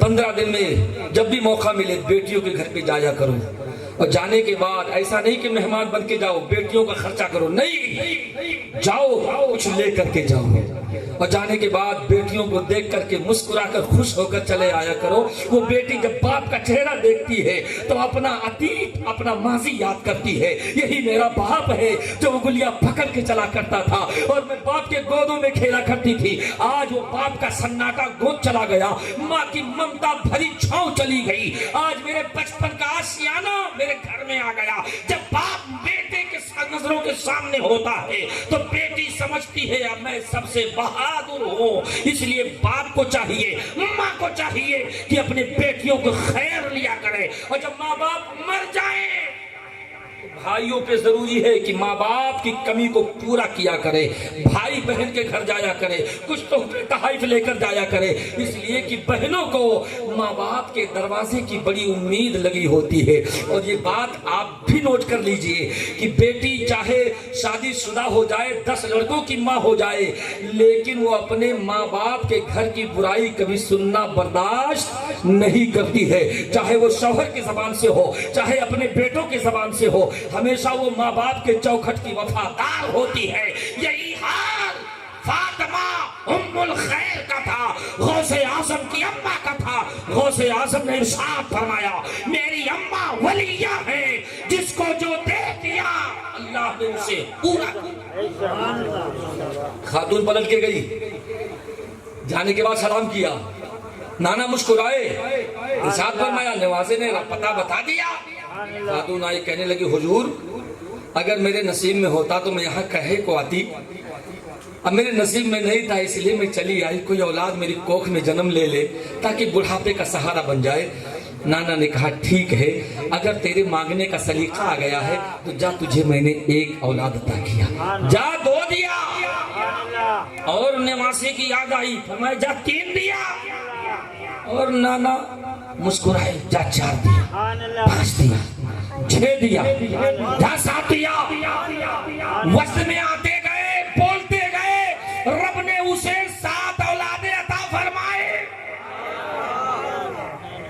ولی کے منہ سے نکلی بات، ولی کے منہ سے نکلی بات، کمان سے نکلا تیر، نکلا ہوا سورج، پلٹ نہیں سکتے۔ ولی نے فرما دیا تو فرما دیا، رب نے قبول کر لیا۔ تاریخ بتاتی ہے وہ خاتون جب اپنی بچوں کو دیکھتی تو دیکھنے کے بعد کہتی غوث اعظم کے نانا کی دعا ہے۔ وہ 7 بچے غوث اعظم کے مدرسے میں پڑھنے جاتے تھے، کتنا کمال ہے، نانا کی دعا، نواسے کے مدرسے میں پڑھنے جاتے، غوث اعظم اسی مدرسے میں پڑھایا کرتے تھے۔ وہی غوث اعظم کہ نانا کے دعاؤں کا اثر، نانا دعا مانگتے تھے یا اللہ یہ میرا نواسہ عبد القادر ہے، بچپنے میں اس کے کمال کا یہ عالم ہے تو جوانی میں اس کے کمال کا عالم کیا ہوگا۔ غوث اعظم چلا کرتے تھے، ارشاد فرماتے تھے اے مردوں اٹھو، تو قبر چیر کر کے اٹھ جاتے۔ بچے ان کے ساتھ میں کھیلتے ہوئے ڈرتے تھے، کہتے تھے اس کے ساتھ مت کھیلو، ایک قبرستان سے مردے بلا لیتا ہے، ڈرتے ہوئے بھاگ جاتے، کیونکہ بچپنا جو ہوتا ہے وہ ڈر کا ہوتا ہے۔ ابھی کوئی بچے کے ساتھ میں گھومو اور کوئی لڑکا وہ بھوت والا ماسک لگا لے گلی میں اور آپ کو بچوں کو ڈرواوے تو بچے ڈر جائیں گے، اس کے ساتھ کبھی نہیں رہیں گے۔ غوث اعظم جب گزرتے تھے تو قبرستان سے آواز آتی تھی۔ غوث اعظم رضی اللہ تعالیٰ عنہ کو اللہ نے وہ طاقت دیا تھا، اور اللہ کے ولی کو تو طاقت ہے ہی ہے، جو بول دے اللہ کا ولی وہ پورا غوث اعظم اسی بغداد کے سرزمین پر منبر پہ ارشاد فرما رہے تھے قدمی حاضی علی رغبت کل ولی اللہ، میرا یہ قدم سارے ولیوں کے گردن پہ ہے، سر بھلا کوئی کیا جانے کہ ہے کیسا تیرا، اولیاء ملتے ہیں آخر وہ ہے غوث اعظم کا قدم سارے ولیوں کے گردن پہ۔ خواجہ غریب نواز خراسان میں تھے، نماز میں تھے، بڑے پیر کا فرمان آیا، خواجہ غریب نواز نے فرمایا بل اللہ عینی والا راسی، عبد القادر آپ کا قدم صرف گردن پر نہیں ہے بلکہ میرے آنکھ پر ہے، میرے سر پر بھی ہے، گردن پہ نہیں، آنکھ پر بھی، سر پر بھی۔ سارے ولیوں نے کہا، ایک چٹان پر بیٹھے ولی تھے، انہوں نے کہا اچھا غوث اعظم کا قدم میرے گردن پہ، ایسا نہیں ہو سکتا۔ سب نے تسلیم کیا، جتنے ولی اس زمانے کے تھے سب نے کہا غوث اعظم کا قدم میرے کندھے پر۔ چٹان پر بیٹھے ایک ولی نے کہا نہ، میرے کندھے پر غوث کا قدم کیسے ہو سکتا ہے؟ اتنی بات غوث اعظم نے سنی، ارشاد فرمایا جاؤ، اگر میرا قدم تمہارے گردن پہ نہیں تو جاؤ تمہارے کندھے پر خنزیر کا قدم۔ جلال میں آگے بات نکل گئی تو نکل گئی۔ غوث اعظم نے فرمایا جاؤ، اگر میرا قدم تمہارے کندھے پر نہیں ہے تمہارے کندھے پر خنزیر کا قدم ہوگا۔ ان کا نام شیخ صنعانی ہے، صنعان کے رہنے والے تھے۔ شیخ صنعانی پہاڑ سے اترے، غوث اعظم کی زبان سے بات نکل گئی، شیخ صنعانی چلے، تمام اولیاء کرام نے پہاڑوں سے آواز دیا شیخ صنعانی کہاں؟ تو شیخ صنعانی نے کہا میرے کندھے پر غوث کا قدم نہیں ہوگا۔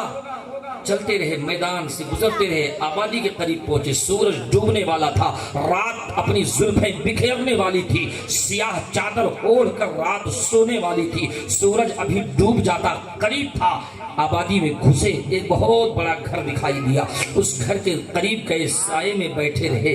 اچانک کیا دیکھا، گنگا سے غسل کر کے اسنان کر کے ایک خاتون آ رہی ہے، پالکی پہ سوار ہے، مشاطائیں اس کے گرد و نواح میں ہیں، خادمائیں اس کے آنگن کو پکڑے ہوئے ہیں، وہ اندر گیٹ سے داخل ہوتی ہے۔ شیخ صنعانی کی نظر پڑی، ان کے دل میں خیال آیا یہ اس گھر کی لگتا ہے یکلوتی مالکہ ہے، اس گھر کی رانی لگتی ہے، لگتا ہے مجھے اس سے شادی کر لینا چاہیے۔ ان کے دل میں شام کو یہ خیال پیدا ہوا۔ یہ منظر ماحول دیکھ کر کے شیخ صنعانی رات بھر وہی باہر سوئے رہے۔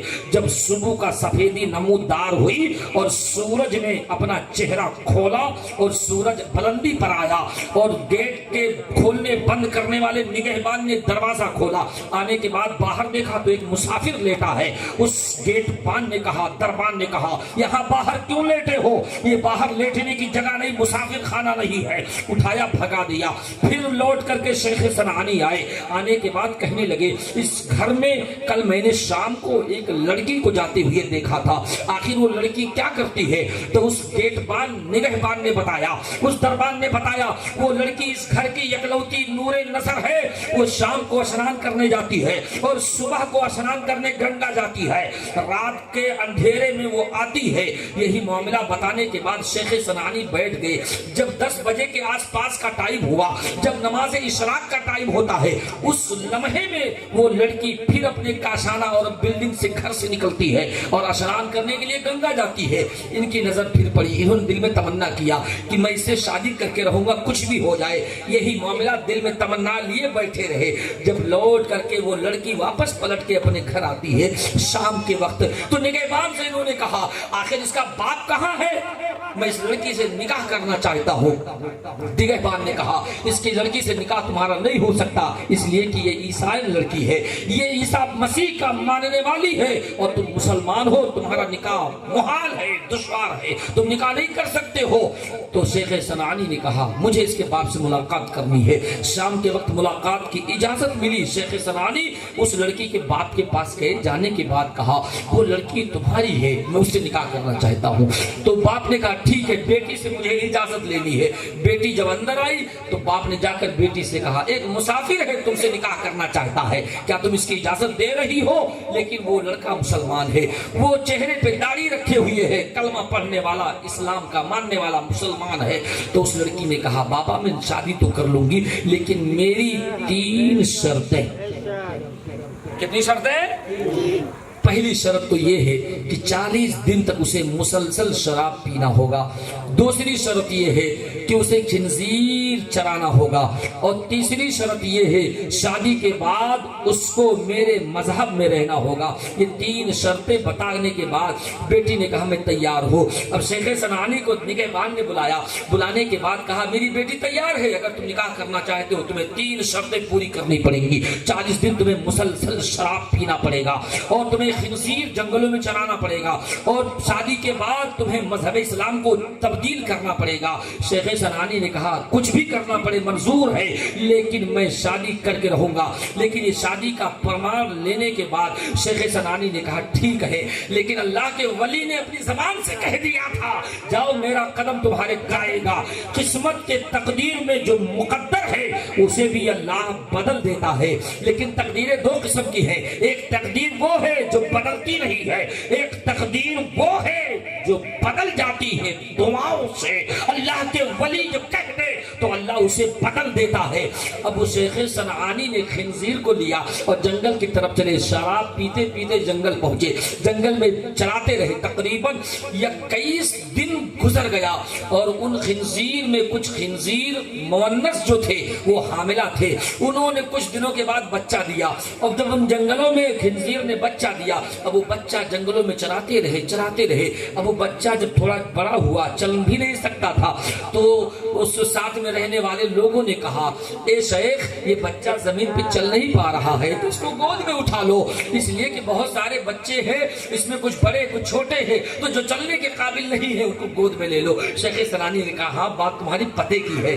بچے کو گود میں اٹھایا، کچھ دور لے کر چلے، تھک گئے، تھکنے کے بعد اس نے بچے کو گردن پہ کندھے پہ لادا اور کچھ دور لے کر چلے۔ اب جب چلتے رہے ایک اللہ کے ولی کی نظر پہاڑ کے چٹانوں سے پڑی، دیکھا کہ ایک اللہ کا ولی اپنے کندھے پر خنزیر لادے ہوئے آواز دیا اے شیخ سنعانی یہ تم نے کیا کر لیا؟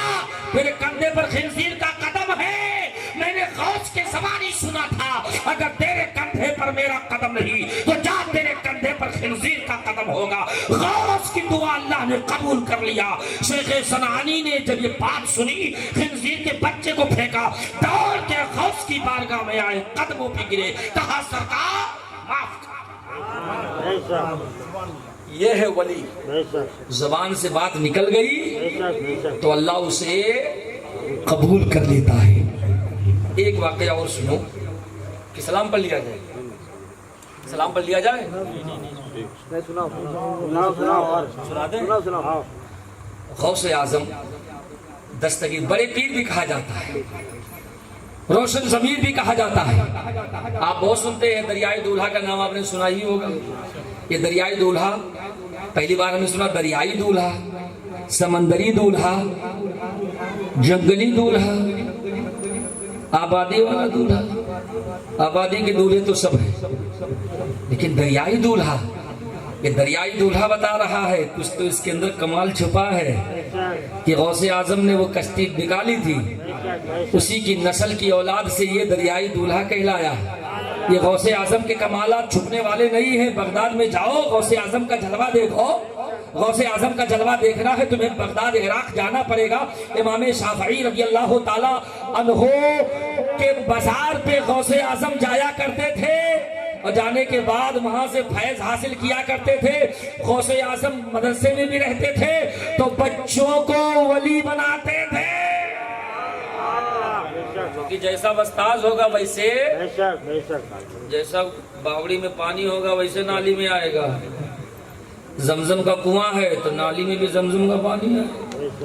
باپ ولی تو بیٹا بھی کچھ نہ کچھ تو رنگ روپ رہے گا۔ غوث اعظم استاذ کو پڑھا، بچوں کو پڑھا دے تو جتنے بچے ہوتے تھے وہ بچے عام بچے نہیں ہوتے، وہ سارے بچے ولی ہوتے تھے۔ اور غوث اعظم کے دربار میں، ان کے مجلس میں، ان کی درسگاہ میں اتنے ہزار اولیاء کرام ہوتے تھے۔ اور غوث اعظم کی تقریر کے بعد جب جلسہ ختم ہوتا تھا تو کئی ولیوں کی روح، مجمع ختم ہو جاتا تھا تو لوگ جنازہ کی تیاری کرتے تھے. یہ غوث اعظم کے مجلس کا حال یہ تھا. غوث اعظم ظاہری طور پہ بھی مزین کرتے تھے, باطنی طور پہ بھی مزین کرتے تھے. ایک روایت میں بھی آتا کہ غوث اعظم درسگاہ میں بچوں کے ساتھ میں کہتے بچے مر جاؤ, بچے مر جاتے ہیں. کہتے بچے جی جاؤ, تو بچے زندہ ہو جاتے ہیں. یہ غوث اعظم خود فرماتے ہیں قم باذن عیسیٰ روح اللہ کہتے تھے, قم باذن اللہ, اللہ کے حکم سے اٹھو. غوث اعظم فرماتے تھے قم باذنی, میری اجازت سے اٹھو. مردہ زندہ ہو جاتا, اسے مارتے زندہ کر دیتے. ایک خاتون کا بچہ انتقال کر گیا, چونکہ یہ مشہور تھا کہ جو غوث اعظم سے سلام کر لے گا اس کا بچہ دن بھر مر نہیں سکتا ہے جس دن اس نے سلام کیا ہو. یہ روایت وہاں پہ دستور تھی کہ جو سلام کر لے غوث اعظم سے اس کا بچہ دن بھر نہیں مر سکتا ہے. ایک خاتون تھی, اس کا بچہ اسے سلام کر کے گیا لیکن اس کا بچہ مر گیا. وہ خاتون اپنے بچے کو لے کر غوث اعظم کی بارگاہ میں دوڑی ہوئی آئی کہ لاؤ غوث اعظم کی بارگاہ میں لے کر چلو. تو کیا دیکھا, غوث اعظم سارے بچوں سے کہتے تھے مر جاؤ, سارے بچے پھر کہتے اٹھ جاؤ, اٹھ جاتے. خاتون رک گئی, اس نے کہا تو بڑا اچھا موقع ہے, جب غوث اعظم کہیں گے مر جاؤ تو جو سارے بچے مر جائیں گے تو اپنا بچہ بھی لاؤ بغل میں لٹا دوں گی, اور جب کہیں گے زندہ ہو جاؤ تو میرا بچہ بھی اسی میں زندہ ہو جائے گا. غوث اعظم سے کہنے کی کچھ ضرورت ہی نہیں. بڑی چالاک تھی. عورتیں واقعی چتر ہوتی ہیں, نہیں چتر ہوتی ہیں. آپ سامان خرید کے لاؤ کپڑا 1000 میں, عورت کہے گی آپ ٹھگ گئے, اگر میں گئی ہوتی تو 500 میں دیتا دکان والا. عورت بڑی چتر ہوتی ہے, ہوشیار ہوتی ہے.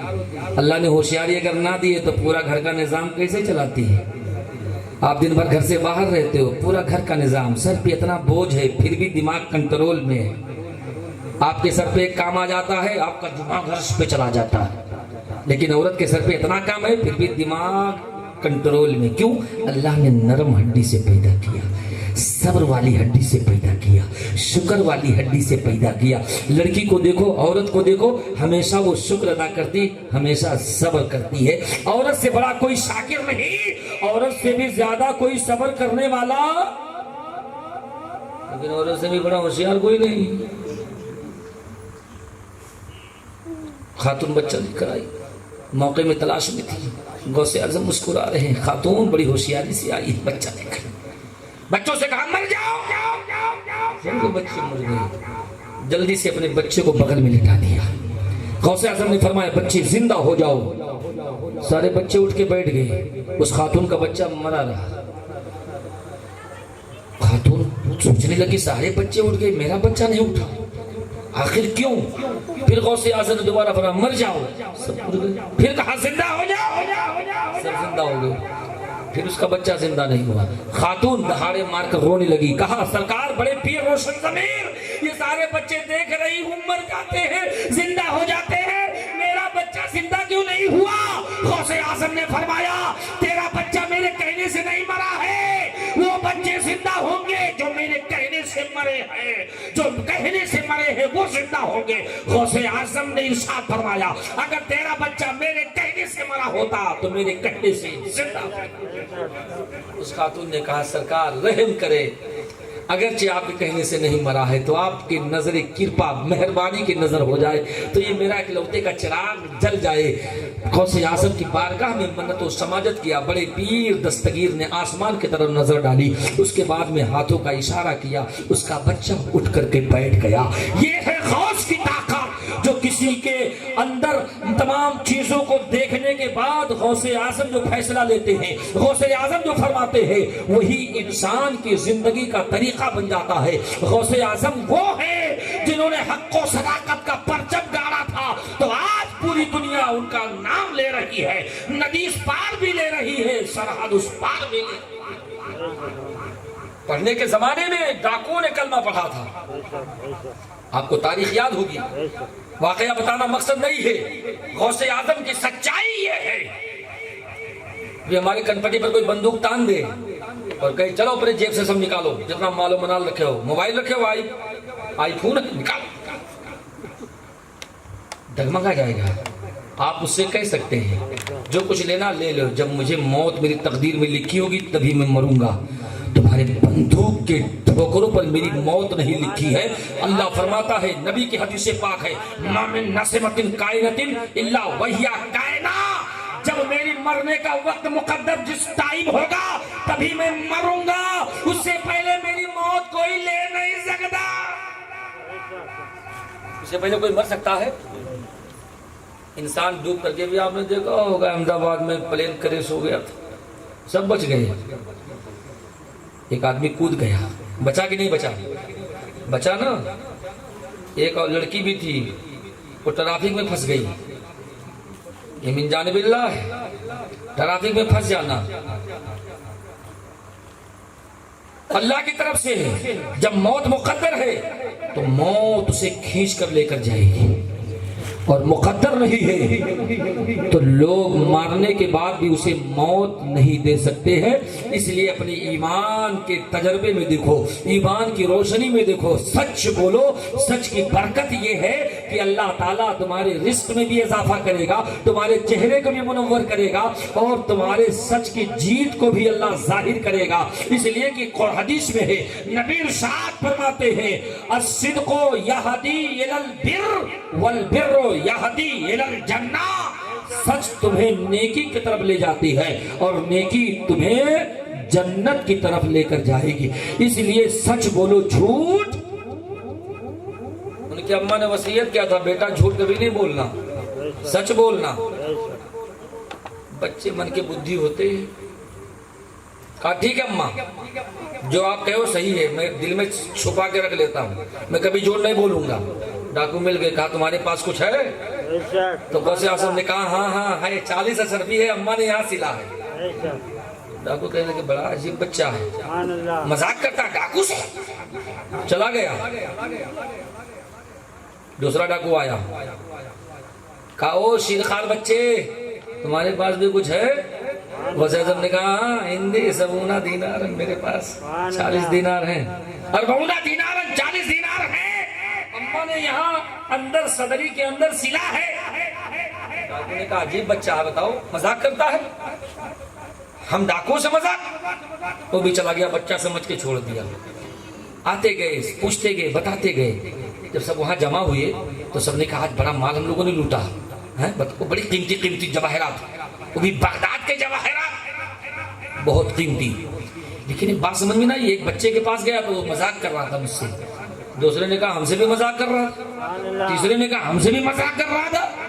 سب نے اپنی اپنی بات کیا تو کہا اچھا لڑکا اس کا مطلب بہت ہوشیار ہے، سب سے مذاق کر لیا. یہ بات جا کے سردار سے بتائے. کہا سردار ایک بچہ ہے، کہتا ہے میرے صدری کپڑے کے اندر 40 اشرفیاں دینار سونے کے سکے. بچہ لیکن بہت بھولا لگتا ہے، دیکھنے میں اس کی شکل بہت شریف لگتی ہے. سردار نے کہا چلو دیکھتے ہیں. غوث اعظم نے اپنے کشش کا جادو چلایا. چیلوں کو کلمہ پاک میں پڑھاؤں گا، پہلے سردار کو لاؤ. سردار کے لانے کا طریقہ کیا تھا؟ اگر چاہتا تو ایک بھی چیلا آ کر کے صدری کھول کے دیکھ لیتا، ہاں ہاں دینار لے کے چلا جاتا. لیکن غوث اعظم کے سچ کی برکت ظاہر نہیں ہوتے. غوث اعظم نے فرمایا میرے صدری میں ہے 40 دینار.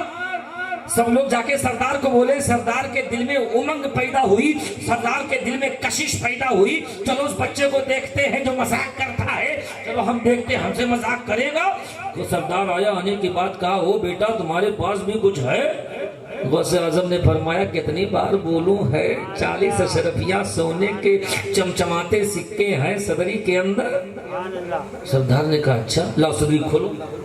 غوث اعظم نے صدری کھول دیا، دھاگا توڑا گیا.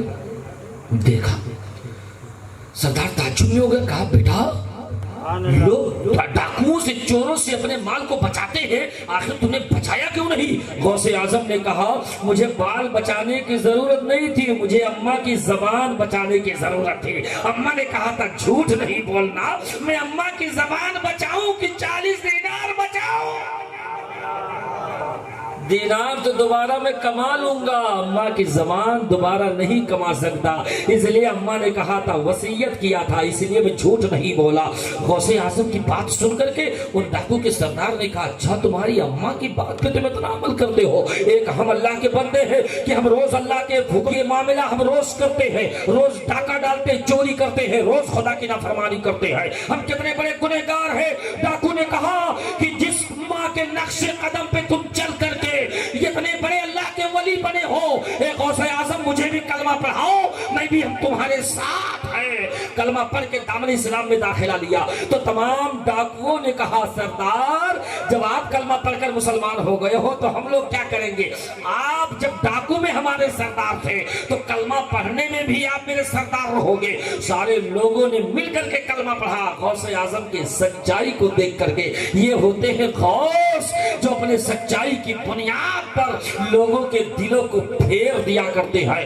یہ غوث کی زبان ہوتی ہے، اگر جلال میں نکل جائے تو بھی اللہ قبول فرماتا ہے، اگر محبت میں نکل جائے تو بھی اللہ۔ غوث اعظم مسجد میں تھے، تقریر کر رہے تھے، ایک یہودی بیٹھا۔ غوث اعظم نے فرمایا کہ نبی ایک لمحے میں معراج پر گئے، ایک لمحے میں واپس آئے، بستر گرم رہا، دروازے کی کنڈی ہلتی رہی، لمحے میں گئے لمحے میں آئے۔ تو مجمع میں سارے ولیوں نے کہا، بات صحیح ہے، لمحے میں گئے واپس آ گئے، نبی لمحے میں معراج پر گئے۔ ایک یہودی بیٹھا تھا دور، اس نے کہا یہ کیسے ہو سکتا ہے؟ اتنا لمبا سفر گئے، جنت دوزخ تمام جگہوں کی سیر کیا، واپس آئے، اتنا ٹائم لگا، بستر بھی گرم رہا، یہ کیسے؟ مسجد اقصی میں نماز بھی پڑھائی، اتنا ٹائم لگا، بستر گرم رہا، کنڈی ہلتی رہی دروازے کی، یہ تو میری عقل میں بات نہیں آ رہی۔ یہ بات عقل میں آ رہی کہ نہیں آ رہی؟ ارے بولو بابو، نہیں آ رہی ہے؟ نہیں آ رہی؟ آ رہی ہے؟ آ رہی کہ نہیں آ رہی؟ آ رہی ہے، ابھی آئی نہیں، راستے میں۔ اگر نہیں آ رہی ہے تو قرآن سے پوچھا جائے تو قرآن جب کہہ دے گا تو سب کو آ جائے گی۔ تخت بلقیس اٹھانے کی جب بات چلی تھی تو سلیمان نے اپنے تمام بڑے بڑے طاقتور بیربلوں سے کہا تھا، جاؤ تخت بلقیس لاؤ، بلقیس کے آنے سے پہلے تاکہ بلقیس کو پتا چلے کہ میں نبی ہوں۔ کیونکہ بلقیس 2 مرتبہ تحفہ بھیجا کہ پتا کریں یہ نبی ہیں کہ نہیں، اور 1 مرتبہ تحفہ بھیجا پتا کریں کہ یہ بادشاہ ہے یا نبی ہے۔ تحفہ بھیجا، حضرت سلیمان علیہ السلام بھاگ گئے، جو نبی ہوتا وہ دل کے حال کو بھی جانچا ٹٹول لیتا ہے۔ حضرت سلیمان علیہ السلام نے مجمع میں صرف طاقتور بیربل سے کہا کہ تخت بلقیس اٹھا لاؤ، بلقیس میرے دربار میں آ رہی ہے، اور میں چاہتا ہوں کہ بلقیس تخت کو دیکھ کر حیران ہو جائے اور وہ میرے نبوت کا اقرار کر لے۔ ایک قوی الہیکل جنات کھڑا، اس نے کہا، حضور میں لے آؤں گا۔ قرآن فرماتا ہے، قال عفریت من الجن، ایک جنات بولا، انا آتیک بی قبل ان تقوم من مقامک، حضور آپ اجازت دیں میں لے آؤں گا۔ کہا کب تک؟ کہا جب سے آپ کا یہ دربار لگتا ہے اور جب ختم ہوتا ہے اتنے دیر میں لے آؤں گا۔ صبح سے لے کر دوپہر تک کا مجمع لگتا تھا حضرت سلیمان کا، اتنی دیر میں لے آؤں گا۔ تو آپ نے ارشاد فرمایا تو بڑا ٹائم ہو گیا، کم وقت میں کون لائے گا؟ تو جنات سب سائلنٹ تھے، ایک آدم کی اولاد کھڑا ہوا، جنات سائلنٹ، ایک آدم کی اولاد کھڑا ہوا، اور وہ بھی جاہل نہیں، عالم پڑھا لکھا عالم کھڑا ہو کر بولا، حضور اگر اجازت دے تو میں لے آؤں۔ قرآن کہتا ہے، قال الذی عنده علم من الکتاب، وہ بندہ بولا مجمع سے کھڑا ہو کر جس کے پاس کتاب کا علم تھا، یعنی وہ عالم تھا جو مجمع سے کھڑا ہوا، اس نے کہا سلیمان علیہ السلام اگر آپ کہو تو میں جاؤں۔ سلیمان علیہ السلام نے کہا وہ جنات اتنا طاقتور بیربل قوی الہیکل وہ صبح سے لے کر دوپہر لگائے گا لانے میں، اور تم تو آدم کی اولاد ہو۔ تو اس انسان نے کہا سلیمان علیہ السلام میں آدم کی اولاد تو ہوں لیکن میں عالم ہوں، کتاب کا علم رکھتا ہوں۔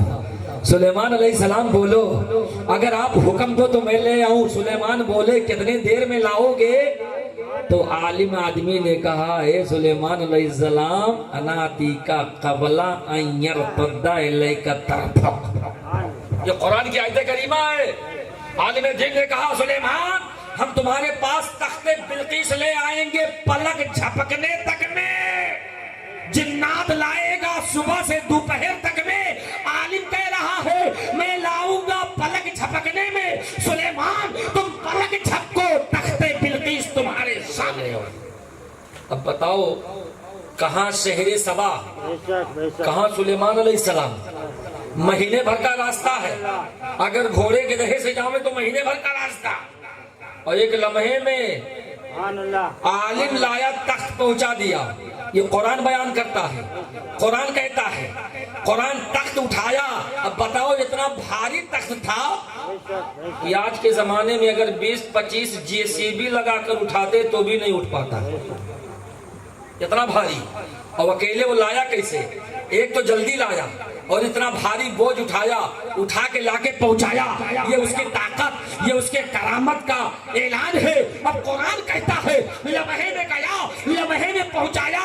ارے جب عام آدمی جا سکتا ہے تو جو احمد مختار ہے وہ لمحے میں معراج پہ جا سکتا ہے واپس۔ غوث اعظم بیان کر رہے تھے، سب نے مانا۔ ایک یہودی مجمع میں تھا، اس نے نہیں مانا، کہا یہ میرے بات عقل میں نہیں آ رہی ہے۔ یہودی اٹھا اپنے گھر گیا، جانے کے بعد کہا میں نہیں مانتا۔ یہودی گھر گیا، جانے کے بعد گھر پہنچا، پہنچنے کے بعد بیگم گدڑی میں دھاگے ڈال رہی تھی۔ راستے میں گیا، مچھلی لیا، مچھلی خریدا، خرید کر کے لے کر گیا، بیگم کے سامنے رکھا۔ کہا بیگم جلدی سے مچھلی بناؤ، آج موڈ بہت خراب ہے، مسئلہ بہت تیز دماغ میں چلا گیا، ایسا مسئلہ دماغ میں گیا جو مسئلہ میرے عقل میں سمجھ میں نہیں آ رہا ہے۔ آخر بیگم نے کہا میرے سرتاج کیا پریشانی ہے؟ کہا آج بڑے پیر مسجد میں تقریر کر رہے تھے کہ نبی ایک لمحے میں معراج پر گئے اور واپس چلے آئے، یہ بات میرے عقل میں نہیں اتر رہی ہے۔ یہ معاملہ سنتے ہی سنتے یہودی اپنے